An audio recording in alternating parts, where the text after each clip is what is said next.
para el narcisista secundario solo existen dos formas de hacer las cosas: a su modo o del modo equivocado.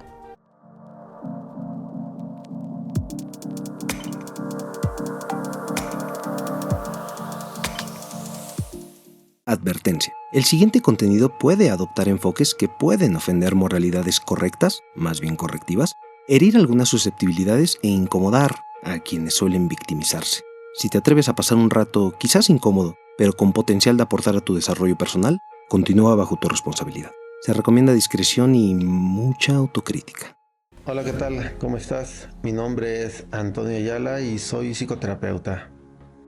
Hoy vamos a platicar de un tema que es muy utilizado últimamente. Es un tema que está incluso de moda y que en su apropiación y en su normalización dentro de nuestro vocabulario se ha tergiversado o tal vez no se ha comprendido muy bien, y esto ha dado lugar a una serie de deformaciones del concepto y malas interpretaciones. Incluso ha sido utilizado como una forma peyorativa de referirnos a los demás o como insulto tal vez, y es precisamente el tema del narcisismo. Identifico este tema como un tema sumamente relevante para nuestro canal, porque básicamente lo que necesitamos es comprenderlo en una serie de aristas que nos puedan facilitar su identificación, no en el otro, sobre todo en nosotros mismos. Creo que ese es prácticamente uno de los problemas que enfrenta la conceptualización del narcisismo, que es algo que siempre estamos viendo en el otro, pero que rara vez identificamos en nosotros. Esto no solamente nos lleva a una deformación del tema, a una tergiversación del concepto, sino que también nos está volviendo ciegos ante nuestros propios comportamientos, nuestros propios síntomas, y de alguna manera esto está empeorando nuestra condición psicológica y mental en general. Por ello, creo importante poder hablar en este video sobre este concepto, y quiero aquí aclarar que bajo la clínica hay dos formas del narcisismo que podemos comprender. Una es el narcisismo primario, que es el narcisista como tal clínico diagnosticado como un trastorno de la personalidad. Hablamos aquí de psicópatas, hablamos de sociópatas, dentro de los cuales pueden caber desde asesinos seriales, líderes religiosos, en fin, una serie de personalidades que de alguna forma han a lo largo de la historia manifestado la parte más oscura de la personalidad del ser humano. Y la otra forma del narcisismo, que es el narcisismo secundario, que es una forma más, vamos a decir entre comillas, funcional del narcisismo, en donde nuestra personalidad como tal, si bien presenta estos rasgos, nos facilitan de alguna manera poder obtener algunos recursos que necesitamos socialmente, interpersonalmente, pero a costos tal vez muy altos. Estas formas del narcisismo, las del narcisismo secundario, son las que vamos a poner ahorita en observación, que es a lo que nos referimos típicamente cuando señalamos a alguien de narcisista. Lo que estamos haciendo es aludir a un narcisismo secundario en donde la persona, en su mayoría, puede ser capaz en algún momento determinado reconocer o darse cuenta de estos rasgos. Tal vez no los admite, tal vez los admite tardíamente, pero hay una capacidad ahí de poder reconocerse y con ello modificar algunas partes de su comportamiento. Así que, bueno, vamos a empezar con el abordaje de este tema a partir de una publicación que hice en mi página de Facebook, Psic Antonio Ayala, terapia psicológica, en donde la pregunta eje fue: ¿soy narcisista cuando? Ustedes me hicieron favor, una vez más, de comentar y ejemplificar formas del narcisismo para que todos pudiéramos juntos ir recreando y ampliando este concepto coloquial, popular, sobre qué es lo que abarca el narcisismo y qué elementos necesitamos considerar. En virtud de esta publicación es que haremos el contenido de hoy y podremos ir uno a uno de estos comentarios, sobre todo de aquellos que me parecieron más pertinentes para este video, hacer una devolución y un breve análisis de lo que aquí se comentó. Muchísimas gracias de antemano por haber comentado y haber compartido esta publicación. ¿Estamos listos? Comenzamos. Este contenido no goza de fiabilidad científica ni pretende la verdad. Constituye solo una perspectiva más. Esto no es terapia psicológica. Si persisten las molestias, consulte a su psicólogo.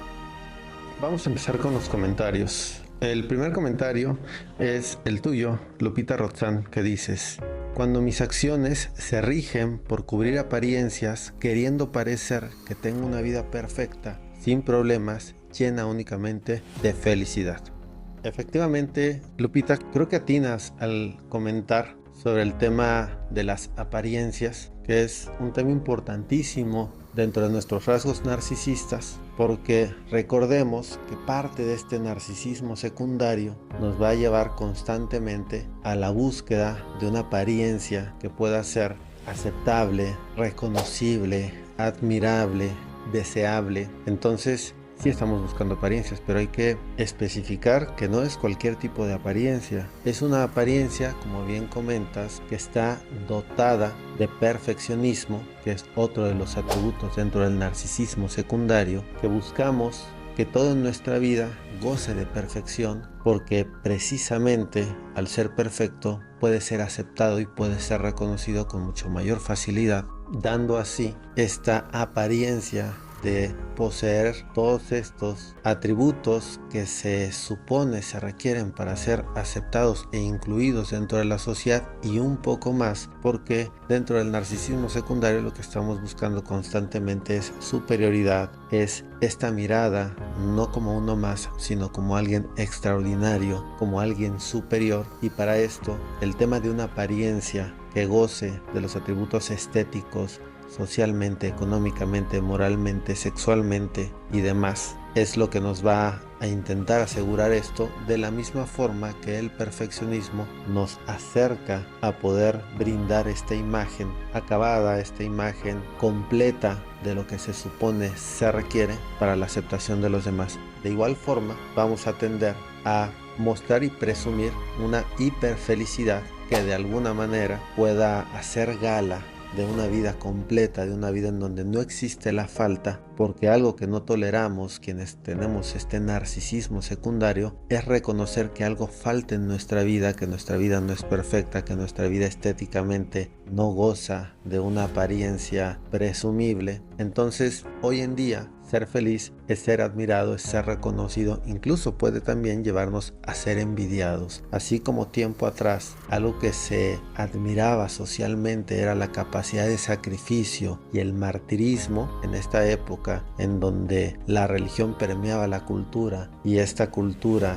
del sacrificio, esta cultura del mártir permeaba la sociedad, yo necesitaba demostrar que era alguien que se sacrificaba para entonces poder decir que era una buena persona. Hoy en día lo que estamos buscando es presumir no de la capacidad de sacrificio, esos tiempos ya pasaron, sino sobre todo de la capacidad de ser felices. Y algo que se ha confundido mucho con la felicidad es el placer. Entonces básicamente estamos continuamente presumiendo nuestros placeres, porque eso significa que cuanto más placer experimento, por tanto, más feliz soy. Y el budismo tiene una contra en este argumento, porque para el budismo una persona que es feliz no es una persona que más placeres tiene. Una persona feliz es una persona que menos necesidad de placeres tiene. Pero esto no lo entiende el narcisista secundario, porque estamos continuamente buscando estos placeres creyendo que eso nos encamina hacia la felicidad, cuando realmente es lo contrario. Cuanto más placer, más insatisfacción. Claro que esta insatisfacción el narcisista no la va a presumir, porque eso iría en contra de este esteticismo y este perfeccionismo que intenta demostrar. Entonces, de aquí rescato 3 elementos importantes, que es el tema de la apariencia, el tema del perfeccionismo y por último la hiperfelicidad, que tiene que ver también con la demostración de la cantidad de placeres que podemos experimentar. Muchísimas gracias por tu comentario, Lupita. Nuestro siguiente comentario es el tuyo, Claudia Jessica Rivas, que dices: cuando culpo a los demás por mis reacciones. Y es que también otro atributo del narcisista secundario, aquel que goza de estos rasgos narcisistas a tal grado que puede complicarle la funcionalidad de las relaciones interpersonales, es que precisamente dentro de sus vínculos continuamente está responsabilizando a los demás de lo que siente. Y esto es algo que complica sumamente la estabilidad emocional. Por eso es que poseer estos rasgos narcisistas a tal medida que nos lleve a continuamente responsabilizar a los demás, en donde nos asumimos como víctimas de nuestro entorno y de las personas que nos rodean, nos va a llevar continuamente a cuadros depresivos, a momentos de insatisfacción, sensaciones de injusticia y frustración. Así que este es un rasgo bajo el cual los narcisistas secundarios vamos a intentar deslindarnos o desligarnos de la forma en la que nosotros construimos nuestras emociones y nuestros sentimientos. Pareciera que solamente somos mero reflejo del otro, o nuestro sentir y nuestra realidad psicológica es una mera correspondencia o una reacción de la relación con el otro. Si nosotros fuésemos más responsables, este rasgo narcisista podría ser resuelto con la responsabilidad sobre lo que decidimos sentir ante tales o ciertas circunstancias. Por eso te agradezco mucho tu comentario. Nuestro siguiente comentario es el tuyo, Bernardo, que comentas: ¿narcisista yo? Narcisistas los demás. Yo soy perfecto y no tengo la culpa de nada. Y me parece excelente tu forma de ejemplificar la psicología del narcisista. Y esto habla precisamente del narcisista primario, pero también abarca una amplia gama del narcisista secundario, porque de cierta forma nuestro narcisismo secundario, si bien nos inscribe dentro del parámetro en donde somos capaces de reconocer y de identificar que tal vez el del problema somos nosotros, pero esto no es tan fácil, incluso yendo a terapia, que es ahí en donde se juega el tema de las resistencias. Nosotros como terapeutas nos damos a la tarea de ayudarle al paciente, o al cliente, o al analizante propiamente, de que puede identificar cuáles son estos rasgos que le están complicando las relaciones saludables con los demás. Y no es cosa fácil que el analizante pueda dar cuenta de su participación dentro de la degradación de sus vínculos. Por eso es que vamos a observar cómo, si bien un narcisista primario jamás va a reconocer una parte de su responsabilidad, el narcisista secundario está sujeto a poder reconocerla eventualmente en un trabajo de introspección, y depende de qué tan grave sea su narcisismo secundario, que podrá llegar fácilmente o no a su propia verdad. Así que te agradezco mucho el comentario, Bernardo, porque este aspecto que llamamos egosintonía, que es la facultad de ir en sintonía de lo que nuestro ego nos dicta, tomando en consideración el ego como esta imagen del ideal del yo, bajo la cual yo intento identificarme, me va a llevar continuamente a buscar reafirmarla, y todo aquello que vaya en contra de este ideal del yo es algo que voy a buscar rechazar, refutar, o ante lo que me voy a defender, a fin de no reconocer que no soy ni perfecto ni tengo yo por qué reconocer alguna deficiencia importante en esta personalidad que pretendo mostrar cuasi perfecta. Así que muchas gracias, Bernardo, por tu comentario. Nuestro siguiente comentario es el tuyo, Paco Calderón. Dices: cuando utilizo mi defensa aloplástica, no siento culpa y creo que los demás me han hecho fallar. Entonces no hay culpa. Y es cierto, Paco, esto que mencionas, esto de la defensa aloplástica, que entiendo es la facultad de responsabilizar al otro de lo que yo experimento como realidad psicológica. Los narcisistas secundarios no estamos dispuestos a reconocer que todo aquello que nos daña o nos lastima es creado por nosotros. Por eso es que solemos responsabilizar a los demás de ellos. Y al no reconocer con facilidad esto que nos lastima, pues tampoco podemos reconocernos como seres capaces de lastimar o hacerle daño a los demás, porque eso no entra dentro de esta imagen de perfeccionismo, de bondad, de generosidad que los narcisistas secundarios tanto presumimos y tanto defendemos, incluso de nosotros mismos. Entonces, al no reconocernos como seres en falta, es decir, al no reconocernos como personas capaces de lastimar a otros, lo que hacemos es justificar, y con ello evitamos también el sentimiento de culpabilidad. ¿Por qué? No queremos exponernos a la culpa, porque si así lo hacemos, esto iría en contra de este código que tenemos con nosotros mismos de ser esa persona idealizada que pretendemos ser. Y al darnos cuenta de que esto no es posible y que por el contrario estamos lastimando o afectando nuestro entorno, terminaríamos por generar una serie de transgresiones con nosotros mismos que nos podrían llevar a una eventual depresión grave. Por eso es que una forma de defendernos de nuestro propio ego y de las autorrecriminaciones que nos podrían llevar a una grave depresión, preferimos justificar en el otro lo que el otro sufre, lo que el otro padece, y aquello que nosotros sufrimos también, responsabilizarlo en el otro. Así que agradezco mucho tu comentario, Paco. El comentario que sigue es el tuyo, Patricia Soto Montaño. Dices: si no hacen las cosas a mi manera, me molesto e intento sabotear lo que hicieron para finalmente hacerlo a mi manera. Y sí, efectivamente, Patricia, esto habla de un narcisismo secundario, esto habla de rasgos narcisistas que se nos están saliendo de la mano, que nos están complicando la estabilidad de las relaciones, porque hablas, por ejemplo, de la imposición, la forma en la que vamos a buscar imponernos ante lo que el otro quiere o desea, imponer nuestras voluntades, nuestras convicciones, nuestras ideas, incluso nuestros sentimientos, y esto nos puede llevar a atropellar prácticamente lo que el otro piensa, siente o hace. Y este es un rasgo muy común que necesitamos identificar dentro de la dinámica de relación como parte de ese narcisismo secundario que necesitamos superar. Esto nos lleva también a otro aspecto importante, que es la búsqueda continua de la razón.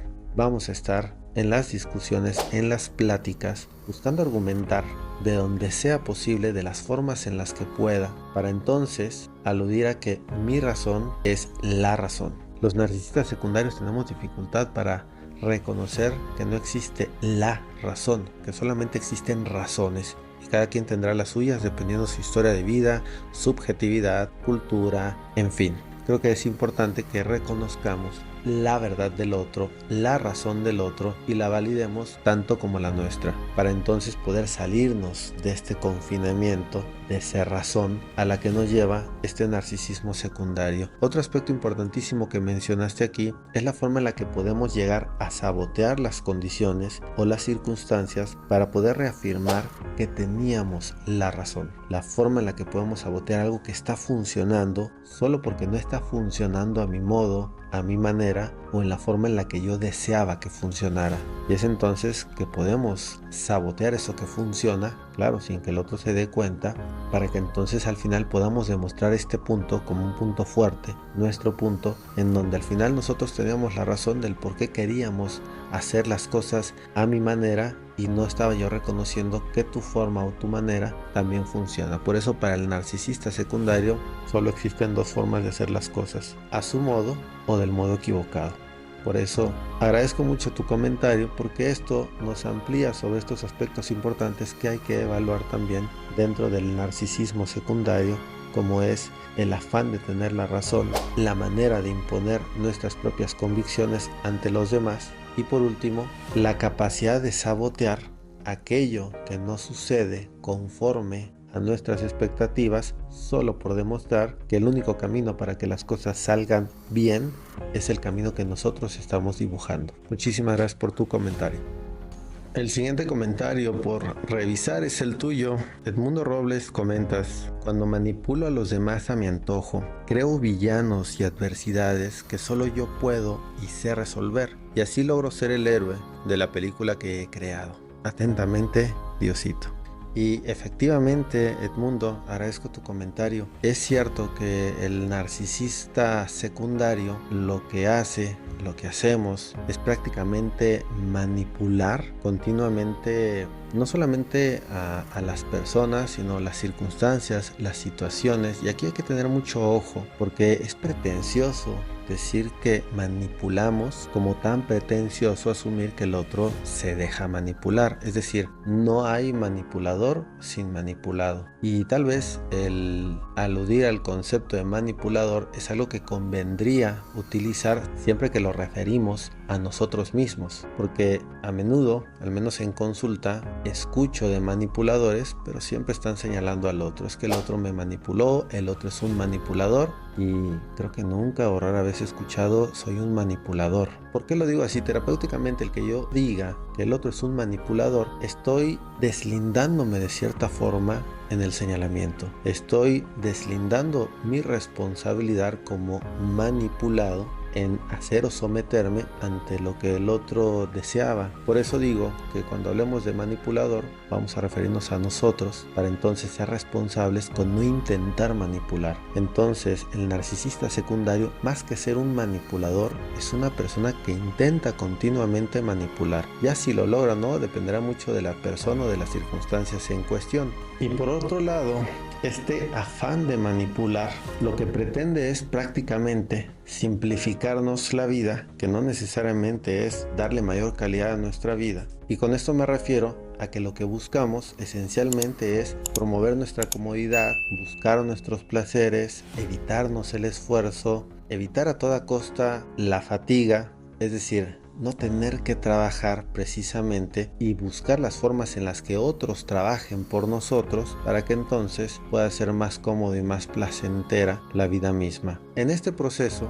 de manipulación no nos damos cuenta de que nos estamos restando posibilidades de desarrollo y de fortalecimiento. Por eso es que los narcisistas solemos caer en vínculos dependientes. Y esto ya lo expliqué en el video anterior que habla de la dependencia emocional. Por otro lado, también lo que hacemos es villanizar, que este es otro aspecto también dentro del narcisista secundario, que suele villanizar a todo aquel que se opone en su búsqueda del placer, en su afán porque las cosas sucedan en sus términos y condiciones, y entonces aquel que se pone como un obstáculo entre él y lo que desea se vuelve un villano. Y para eso va a utilizar la autoconmiseración para victimizarse porque este o aquel no actuaron de las formas en las que él esperaba y se encuentra de pronto desarrollando una historia, una trama en donde él es un personaje que está sufriendo las injusticias de los demás. Entonces vemos que otro rasgo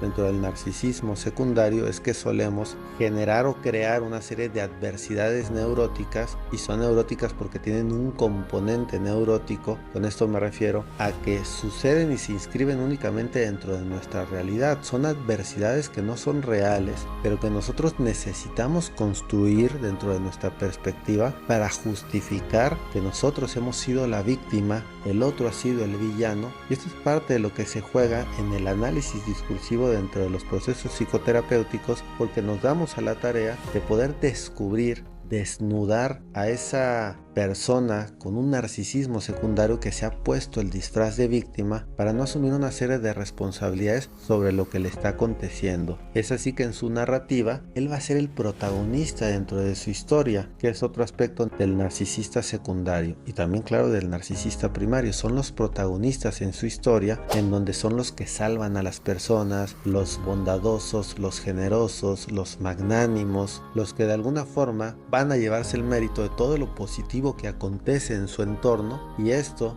va en contra precisamente de esta mirada realista sobre sí mismo, en donde no son protagonistas, en donde únicamente son una pieza más dentro de su entorno que juega un papel y necesita asumir una responsabilidad dentro de los roles que desempeña para la construcción de una realidad que se inscriba fuera de su neurosis.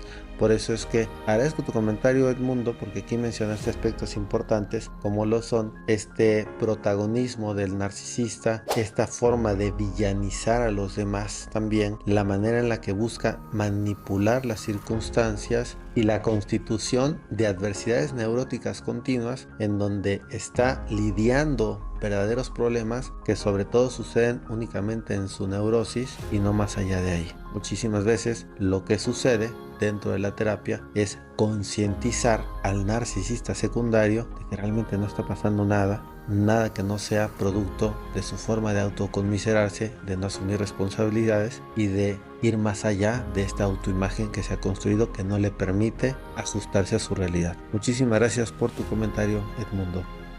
Vamos a retomar el siguiente comentario y es el tuyo. Alicia Montes dices: no acepto mi responsabilidad en las circunstancias de mi vida y me victimizo. Y coincido contigo, Alicia, hablas aquí de algunos conceptos importantísimos, sobre todo para no mencionar los ya mencionados, aquí el que nos faltaría por reconocer es el del deslinde del destino. Porque lo que hacemos los narcisistas es que vamos construyendo nuestro propio destino a partir de una serie de decisiones inconscientes, impulsivas, emocionales, hedonistas que de alguna forma nos van acercando hacia un camino degradativo por carecer de razonamiento y de autocuidado y amor propio. Recordemos que los narcisistas, lejos de amarnos mucho, como suelen decir popularmente algunos otros autores, he escuchado incluso psicólogos decir que el narcisista se ama mucho. Yo pienso todo lo contrario, creo que el narcisista es incapaz de amarse, porque es incapaz también de amar a otro. Lo que hace el narcisista es que está continuamente buscando en función de su deseo, y eso es lo contrario al amor. Porque de alguna forma el amor lo que hace es que nos acerca al cumplimiento de nuestras necesidades, y el deseo básicamente nos arrastra hacia la búsqueda del placer. Son dos destinos que caminan en direcciones opuestas, y en este caso imaginemos una vida guiada por la búsqueda continua del placer, por la búsqueda continua de la comodidad, por el rechazo continuo del displacer. Hay que reconocer que algunas cosas que nos hacen bien o que nos ayudan pueden ser displacenteras o muy poco placenteras. Por eso el narcisista secundario no va a lograr consolidar una estabilidad, porque continuamente está siendo arrastrado por estas fuerzas que ya mencioné, que lo llevan a una constitución de un destino inconsciente que no es capaz de advertir ni de reconocer. Únicamente cuando ha llegado a un punto dramático, a un punto de gravedad, en donde ya dice: ¿cómo es que llegué hasta acá? ¿Por qué me sucede esto? ¿Por qué a mí? ¿Por qué si yo que soy tan bueno, si yo que soy tan generoso, si yo que soy tan amoroso, si yo que solo le hago bien a las personas, si yo que soy un pan de Dios, me pasa todo esto? Y es parte de lo que hacemos también dentro de la terapia, explicarle el por qué. Explicarle en un análisis discursivo de su propia historia de vida cómo es que, sin darse cuenta, fue tomando todas las decisiones necesarias para llegar al lugar en el que está. Este destino trágico, fatídico, está lleno de decisiones involuntarias y no concientizadas. Por eso te agradezco mucho, Alicia, porque con esto nos ayudas a abordar esta parte importantísima, que es la forma de deslindarnos de nuestro destino por falta de consideraciones a nuestros escenarios y necesidades reales.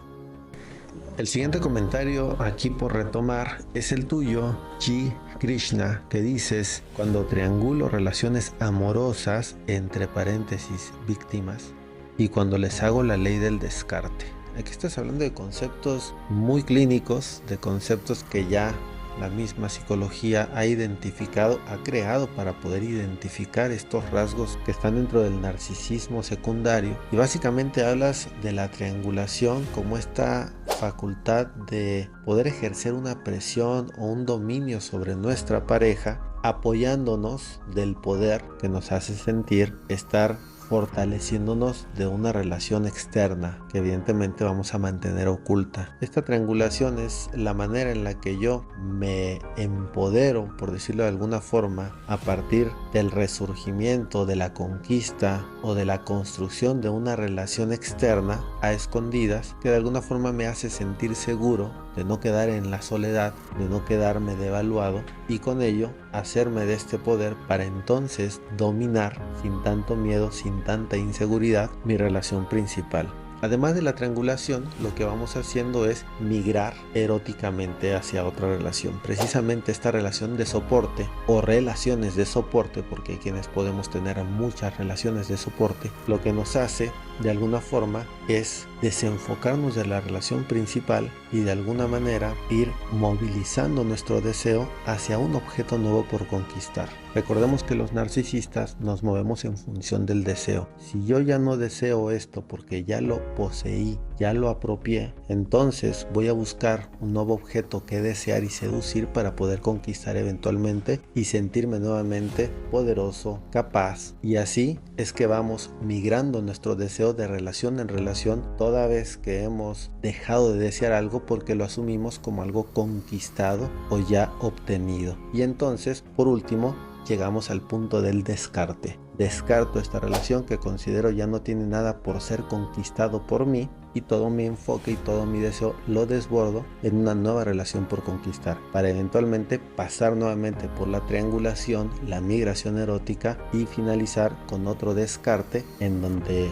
me voy a movilizar hacia una nueva relación. Y es así que los narcisistas secundarios somos incapaces de sostener relaciones a largo plazo porque estamos continuamente, cíclicamente viviendo estos estadios y teniendo relaciones breves, relaciones de poca duración, relaciones superficiales en donde no se construye nada a largo plazo, nada con cimientos firmes que nos puedan llevar al desarrollo de una mayor calidad humana. Por eso te agradezco mucho, G, por este comentario que haces que nos ayuda a abordar estas partes que difícilmente vamos a reconocer los narcisistas secundarios porque estamos muy enfocados en esta historia en donde simplemente justo llegó a mi vida un nuevo amor cuando mi relación ya estaba mal porque estaba con una persona que no me amaba, no me valoraba, no me reconocía. Y entonces llegó una persona que me dio ese amor que yo necesitaba y pues eventualmente tuve que irme con alguien que sí me sabe amar y que sí me reconoce. Toda esta es la perspectiva neurótica del narcisista secundario, que suena más romántica, más bonita, más estética para compartir en la sobremesa con los amigos, y no esta otra versión llena de responsabilidad en donde nos damos cuenta que simplemente vamos por la vida movidos por nuestro deseo, incapaces de amar y de construir vínculos a mediano o largo plazo. Muchísimas gracias, Chi. El siguiente comentario es el tuyo, Daniela. Daniela dices, te hago gaslighting e invalido tus emociones. Y es cierto, los narcisistas secundarios solemos invalidar los afectos del otro si estos de alguna forma nos vinculan, porque de alguna manera no somos capaces de reconocer estas partes oscuras en nosotros. Ahorita recuerdo un caso muy interesante de una paciente que me decía que había una mancha negra en su cerebro y que no sabía por qué, que ella sabía que estaba ahí, pero no sabía cómo es que sabía esto, solo sabía que había una mancha negra en su cerebro. Yo le preguntaba que si había hecho alguna resonancia o algún estudio que lo confirmara y ella me decía no, pero es algo que yo sé que está ahí. Entonces me di cuenta que estábamos hablando aquí de una neurosis. Como tal, esto ya más adelante se reveló cuando ella siempre se expresaba en términos positivos de ella misma y no sabía por qué la gente era tan mala, tan cruel con ella, cuando ella era una persona tan bondadosa, tan tierna, tan amable, tan dulce con los demás. Hasta que un día una compañera la confrontó y le dijo, ya me tienes harta. Me tienes harta de esto y esto, y le habló de todas sus oscuridades que precisamente ella no se atrevía a reconocer. Ese día ella llega muy conmovida a la consulta porque una compañera la había confrontado de manera durísima y se soltaba a llorar de formas muy sentidas porque ella me decía que nunca había notado que ella pudiera hacer todo eso para alguien más. Entonces, precisamente, este es un rasgo narcisista dentro del narcisista secundario que no es capaz de identificar fácilmente o con honestidad cómo los afectos negativos que otro pueda sentir, ya sea tristeza, frustración, una sensación de humillación, de injusticia, puedan estar relacionados con él. Por eso es que se desvincula de cualquier afecto negativo que el otro puede experimentar. Te agradezco mucho por este comentario, Daniela, porque nos ayuda a identificar este rasgo también. Nuestro siguiente comentario es el tuyo, George Sombrerero, que dices, minimizo sus problemas y creo que los míos son más importantes.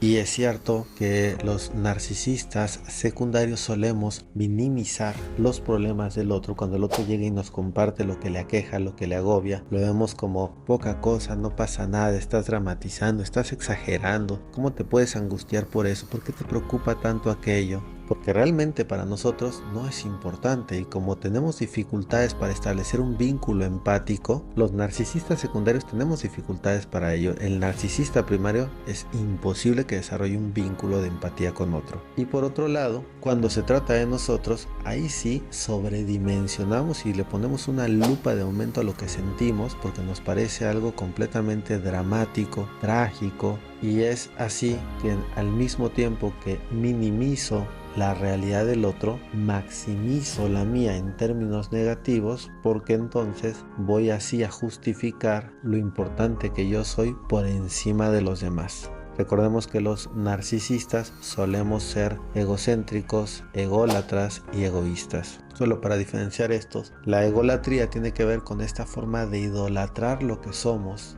El egocentrismo, la manera en la que creemos que todo lo que sucede tiene que ver con nosotros, y el egoísmo, esta obsesión y esta fijación por el yo. Así que muchísimas gracias también por tu comentario que nos ayuda a retomar estas formas de sobredimensionar y minimizar las realidades ajenas.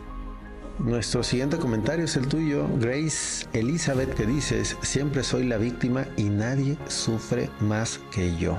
Los narcisistas secundarios solemos estar en los dos extremos. O somos los más felices o somos los más infelices. O somos los más afortunados o somos los más desafortunados. ¿Por qué? Porque no podemos ser uno más. Porque siempre tenemos que ser extraordinarios. Dice Eric Fromm que el narcisista va a buscar de alguna forma destacar y ser reconocido por su sociedad, y si no lo logra a partir de construir y de desarrollar, va a buscar hacerlo a través de la destrucción y de la degradación. Es ahí como pone de ejemplo a Hitler, un narcisista que buscó destacar por su capacidad destructiva y su capacidad demoledora de toda una sociedad, de una comunidad, para poder entonces destacarse y sobresalir, él y sus ideales. Entonces vamos a reconocer cómo este narcisismo secundario nos lleva siempre a estar polarizados, algo que nos puede mucho por encima de lo desafortunados o el sufrimiento que podamos ser capaces de tolerar, es la idea de que solo somos uno más. Así que es importante reconocer que efectivamente, por mucho que nos duela, solo somos uno más. Muchísimas gracias por tu comentario, Grace, que nos ayuda a poder identificar esta deficiencia que tenemos dentro de nuestros rasgos narcisistas, en donde somos incapaces de mirarnos en el otro y mirar al otro en nosotros también. El siguiente comentario es el tuyo, Deb Kesslang, que dices: aguas con malinformar. El narcisismo es una estructura, no algo que se da de manera esporádica. Claro, es así, efectivamente, el narcisismo es una forma de la personalidad que no se supera, que no se desarrolla y que por ello no tiene un proceso de maduración que nos lleve a poder resolver estos atascos infantiles, porque vamos a entender el narcisista como un niño que no maduró y que sigue valiéndose de recursos infantiles para enfrentar una realidad que exige muchos más recursos de él. Entonces, en este caso, la publicación decía: soy narcisista cuando, y yo refería al narcisista secundario, pero me resultó mucho más sencillo ponerlo en estos términos precisamente por la normalización del concepto, que de alguna manera ayudaba a que las personas pudieran identificar estos rasgos con mayor facilidad, sin que necesariamente nos metiéramos en la complejidad de qué tipo de narcisismo estábamos abarcando. Y lo que estamos buscando con esta publicación es poder atinar a la emergencia del síntoma más que la estructura de personalidad, porque podemos asumir que todo aquel que no es un narcisista primario, es decir, todo aquel que no está en el terreno de la psicopatía, de la sociopatía, incluso de la esquizofrenia o de cualquiera de las maneras de la psicosis, estamos dentro del rango de los narcisistas secundarios. Así que propiamente lo que estamos abordando aquí son esos síntomas de nuestro narcisismo secundario que evidencian esta disfuncionalidad de nuestra personalidad que necesitamos mitigar. Así que la pregunta era tramposa con toda la intención y no con una intención de malinformar, pero bueno, gracias por tu comentario porque nos ayuda a poder puntualizar este aspecto de la publicación. El siguiente comentario es el tuyo, Tita, que dices: es muy difícil diferenciar a una persona egoísta de un narcisista. O sea, ustedes en las sesiones lo pueden identificar conforme avanzan en las sesiones. Y la respuesta es sí, y no solo nosotros, también nosotros como terapeutas, también el paciente mismo lo puede identificar. Desde el momento en el que alguien decide abordar un proceso terapéutico, ya está identificando cosas en sí mismo que necesita trabajar. Ahí hay un proceso de autoanálisis. Recordemos que un narcisista primario jamás va a terapia porque no lo necesita, porque es el mundo el que no está bien, porque es la gente la que no piensa, los que no son inteligentes, los que no se dan cuenta. Pero un narcisista Secundario es aquel que es capaz de darse cuenta en algún momento de su vida que tal vez algo en él no está funcionando bien y esto lo está poniendo en contraposición con los demás. Entonces, el que una persona llegue a terapia significa que ya se dio cuenta de que hay aspectos de su personalidad que no funciona, que ya propiamente podríamos llamar goza de un narcisismo secundario que le está impidiendo la funcionalidad al 100% en sus relaciones interpersonales, de cualquier índole que sean. Entonces, la misma persona va a ir identificando cuáles son estos rasgos precisamente y cómo trabajar con ellos, justo con la ayuda terapéutica, para que pueda volver a tener esta funcionalidad o desarrollar aquellos elementos de personalidad que no maduraron en él y que le impiden y le limitan para tener relaciones de mucho mayor calidad. Te agradezco mucho el comentario, Tita. Nuestro siguiente comentario es el tuyo, Andy Pandi, y en tu comentario dices, pero ¿que no todos somos narcisistas hasta cierto punto? Ahora, ¿es una conducta aprendida en casa de una madre o padre narcisista? Bueno, respondiendo a tu primer pregunta de que si todos somos o no narcisistas hasta cierto punto, la respuesta es sí, todos somos narcisistas en cierto grado, secundarios o primarios. Más nos conviene secundarios. Y la segunda pregunta, que es una conducta aprendida en casa, no es una conducta aprendida como tal, es un subdesarrollo de la personalidad, si cabe decirlo de alguna forma. En el desarrollo de la personalidad, en el desarrollo de las etapas de la maduración, hay un atasco porque precisamente las condiciones en las que crecemos y nos desarrollamos no son propicias o idóneas para fortalecer todos los aspectos de la personalidad que eventualmente nos llevarían a poder enfrentar lo real de maneras óptimas, idóneas, frontales. Es por eso que este subdesarrollo de la personalidad nos va a llevar a la necesidad de implementar otro tipo de recursos infantiles, recursos tramposos, recursos miserables para enfrentar lo real.